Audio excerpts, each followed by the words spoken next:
महाड नगर परिषद राड्या प्रकरणी मंत्री भरत गोगावले यांचा मुलगा विकास गोगावले यांना आतापर्यंत पोलिसांकडून अटक करण्यात आली नव्हती।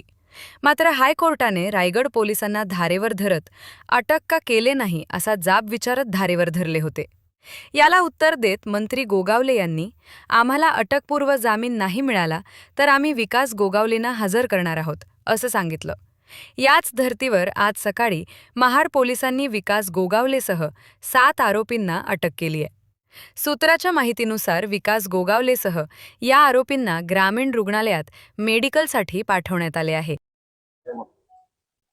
ओके, सुरू करू। नगरपालिकेच्या मतदानाच्या दिवशी महाड शहरामध्ये भांडण मारामारीच्या संदर्भामध्ये जे 2 गुन्हे महाड शहर पोलीस स्टेशनला दाखल झालेले होते, त्याच्यापैकी गुन्हा रजिस्टर नंबर 179 जो होता, त्या 179 मधल्या 8 आरोपींनी आज आत्मसमर्पण केलेलं आहे। त्यानंतर पुढची कायदेशीर प्रक्रिया चालू आहे, पुढचा तपास चालू आहे।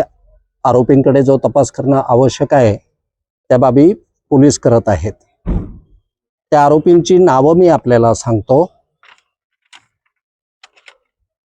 विकास गोगावले, महेश गोगावले, विजय मालुसरे, प्रशांत शेलार, धनंजय मालुसरे, वैभव मालुसरे, सूरज मालुसरे आणि सिद्धेश शेख अशा 8 जणांनी आत्मसमर्पण केलेलं आहे। या गुन्ह्यामध्ये पोलीस त्यांचा पुढचा तपास करत आहेत।